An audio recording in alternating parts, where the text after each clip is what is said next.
There she is. Hello, Santa Abigail. So next up, I'm just gonna really fast get the Ascension items, and then we'll see you in the proper first impressions. Boom. Right, it was a pretty fast farm to get the Ascension items, so let's at least today do the first impressions of Santa Abigail. So yeah, I probably already included the first clip of getting the temporary copy, but there she is, of course. Now, again, apologies already if I'm gonna try and be positive here, and this has nothing to do with Abigail. I'm just really upset about the fact that I can't, you know, seemingly buy quartz on JP right now. It's just kind of ruining my day, because I really wanted to get Lohi. I really wanted to get her, but I can't even use money to get her is the problem, so... But yeah, I'm gonna try and be professional here, still do a proper first impression of Abigail. Just so you know, if I sound a little bit, you know, off here and there, is because it's definitely affected by mood. Anyway, design-wise, it's not bad. It's definitely a very different Santa design, I guess, but we still have the Christmassy colors, you know, you get the white and the red and whatnot. There's a giant fork. Is that a strawberry on it? She's got the double bun back again on the hair. I think Summer also does that. It's an interesting Santa design for sure. So let's get her up next, and then we'll see what's up. Although again, for aesthetics, there's probably not much to say because it's a welfare. So hopefully we can see the FA at least. So that should be different. But besides that, yeah, we'll see you guys there. Her eyes were really glimmering there for a second. Yeah, there's the Sparkies again. All right, I assume we get to see the FA. So let's see. Probably pretty tame, assuming they don't change her art too much. Yeah, pretty tame. The wink. I just realized that her, like, mantle that she has on her, you see on the left, is, like, stuffed with, like, stuffed animals as well, right? Like plushies. Wait, did this sprite move there, or am I going crazy? Wow, new tech. Alright, how's the sprite looking? Oh, she's got luggage. It's actually pretty good for a welfare. Chat, if you didn't know better and you just saw this battle sprite, you would probably think it's a 5-star servant, right? I would. Could be easily a 5-star ascension of someone. So yeah, obviously not much to say about the aesthetics and ascensions because it is a welfare, but it's pretty good quality for a welfare. I think definitely above average. So then let's talk about the gameplay side, of course. So we have a 4-star welfare pretender. Yeah, not foreigner, Abigail. Very interesting. Probably a reason for that in the story, I assume. So on base level 80, she's got 9k attack, but I'm not sure if she's even a DPS or not, because her MP did look very supporty. So before I even comment on the stats, I should probably not say anything like that until I see the MP and whatnot. Deck-wise, we have... Caster deck. So much like OG Abby. I forgot if Summer has this, but OG Abby definitely has this deck. So we're back to the roots. Good old Caster Gains deck, which also kind of would make more sense if she's a support. Now the hit counts is 4 on all the normal cards and 5 on extra, with the MP gain being 0.38, which puts her gains at just okay. Now the MP type is Arch, which again makes me think support. So she is full blue. The first Abby to be full blue. So let's continue figuring her out by talking about the passives next. Wow, 4 passives. First of all, Magic Res A-, translating to 19.5% debuff res. Basically 20.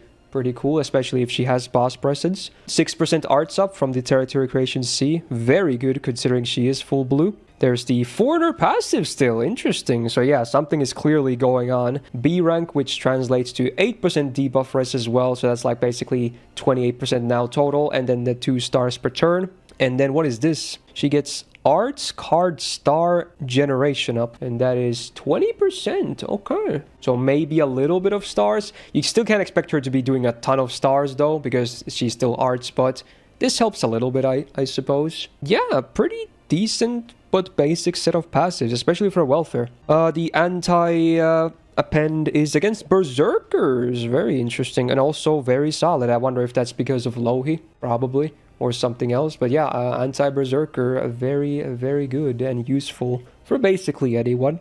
Assuming she's a DPS, otherwise maybe not so much. And speaking of which, we're about to find out, because next we're going to talk about the MPs. So we have a bunch of lines for a welfare. So what is this? First of all, before anything happens, when she is on the field, she improves the effectiveness of master skills a little bit for 3 turns. Wow. So it's a master skill buff. Okay. And then all allies get arts card up for 3 turns, which scales with overcharge. And also crit damage for 3 turns for all allies. And also heal all allies. And all enemies get a -1 tick of gauge. So it is a support MP. That's it. That's the whole thing. Ooh, that's interesting. Let's see some numbers. 10% master skill effectiveness up for 3 turns, and that doesn't scale. So then based on the overcharge, you get 20% on base for 3 turns, up to 40% on max. Pretty good. That's a team-wide arts buff for 3 turns. And then based on the MP level, well, let's just assume she's MP5, right? Because she's a welfare. So on MP5, the full party gets 50% crit damage for 3 turns and a 3k heal on use. There you go. And then the -1 tick from enemies. Seems pretty decent. So again, the master skill effectiveness mostly just scales with stuff that actually has numbers behind it, right? So like if you have a 1-turn evade, I don't think it does anything, right? For instance. But if you have like a targeted attack buff or anything like that, then it should be now 10% higher on that number. For now, the MP looks alright. So let's talk about the skills next day. Those will probably accompany the MP pretty nicely. So we have an arts icon. In fact, all of these icons kind of reflect her MP pretty well. So it's nice if they double down. So, ooh, this is a self arts buff. Okay, self arts up for 3 turns and self crit damage up for 3 turns and get stars per turn for 3 turns. Imagine 2 turns invul and 4 cooldown reduction in Atlas. That would be crazy if it worked like that, yeah. So it's like a mini version of the MP, but for herself. So it's like, this kind of reminds me, it's a little sad because it's self only again, because it really reminds me of Miyu, who was like, she has an amazing MP post buff, but her skills that just kind of sucks. This doesn't suck, obviously. But, and the stars per turn especially is nice to have because she seems to have crit focus. She's like a pseudo crit support as well. But yeah, I kind of wish all of it was AoE anyway. Maybe not the stars, because that would be OP. Anyway, let's see these numbers. So it's 30% arts up for self and 50% crit damage up for self and 10 stars per turn for 3 turns. I feel like they could have made that 15 stars, right? At least, right? She's still arts-based, and yeah, she has a little bit more star gen on her arts cards, but if this is all the star gen and the passive that she has, you will still need more. You will definitely need another support, or your DPS has to be someone who's going to dish out a lot of stars themselves. And chances are your DPS is going to be an art servant anyway, because she's an art support, which means they probably won't have that great star gen either. So it's, I mean, I haven't even looked at the other skills yet, but those are just my initial thoughts already, so... Right, and then we have the master skill up icon. There it is. So let's see how the skill works. I assume it, again, buffs them. So yeah, again, when she is on the field, master skill effectiveness goes up a little bit for 3 turns. So it's exactly the same wording as the MP. So is this another 10% then? Also, she gets MP gain for 3 turns and gets a star bomb. Okay, okay. Wait, no. She gets a big... boost to star gen. Oh, for 3 turns. It's not a star bomb. Oh, so they're double dipping on that passive, I guess. And then she gets an evade for 2 hits, 3 turns. So again, all of this is just for self only. These are not team-wide buffs. None of them. They're all self only. So this is a 6-turn cooldown. What do we have? The first skill was a 6-turner as well. I forgot to mention that. So, it's 20% now. Oh, so this is actually more than the MP. That's surprising to me for the master skill boost.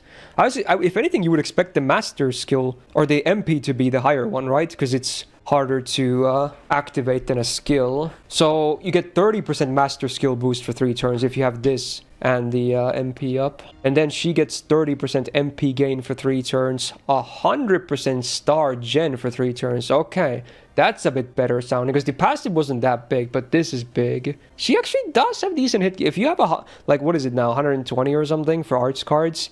She has 4 hit buster arts quick and 5 hit extra. With this active, she can actually now start to dish out a decent chunk of stars for sure. If you've ever used Caster Gilgamesh, this is basically the same thing.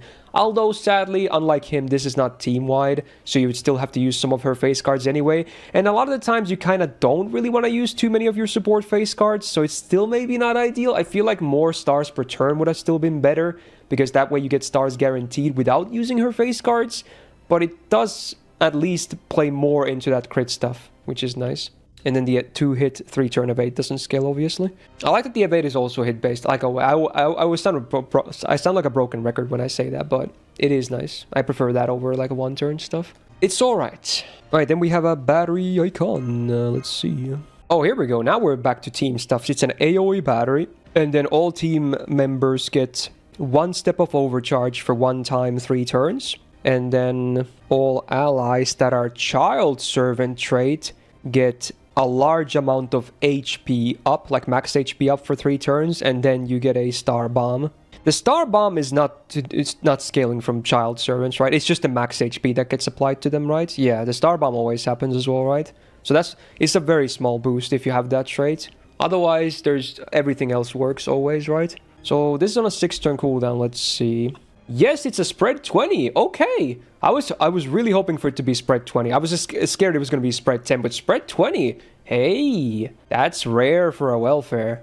In fact, besides Eliza, I forgot who else even has this, but yeah, that's nice. And then the 1-time 1-step overcharge for 3 turns, great. And then child servants get 2k max HP for 3 turns. Nice little boost. I assume she herself has this trait, right? Yes. Okay, so she gets the 2k max HP at least. That's cool. And then on use, you get the 20 stars. Not bad. Maybe could have been 25, 30, but it's fine.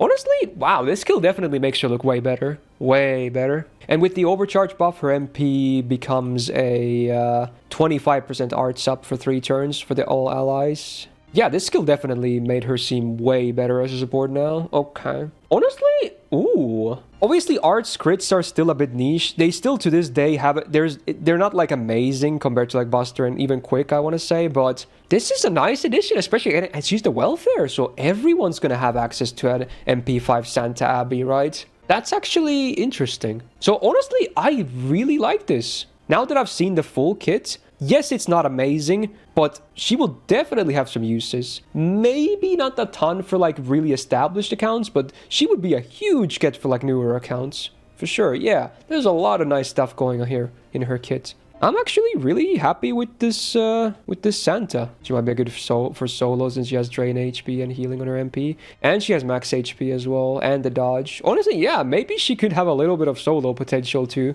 Although as a pretender, she's still going to be mostly taking neutral damage though, which never really ideal for solos, right? If you're going to take damage. Great Santa, yeah. This is good. One of the more exciting welfares we've had in a while. So honestly, with that, I already have a good first impression of her. And I'm probably just going to include it there. Hey, great stuff. Now let's see if I can at least at some point get that Lohi first impression up too. I'm really trying to fix being able to buy cores, but yeah, wish me luck is all I can say. But if you enjoyed this first impression, hey, do me a solid and click the thumbs up button, okay? It really helps out. Also, do subscribe not to miss out on future videos, because right after this, you will at least still see the new buff breakdown. We have 2 new buffs that I'm going to cover, so stay tuned for that. And then hopefully, sooner than later, maybe more Godshine, maybe the Lohi first impression, because I'm really excited for her. I'm so sad. Shout out to my patrons of the screen right now, and this suit for being a big YouTube tier member supporter. So with that, hey, good luck if you're pulling for Lohi. Enjoy the Christmas, enjoy the farms, and see you in the next one. Bye.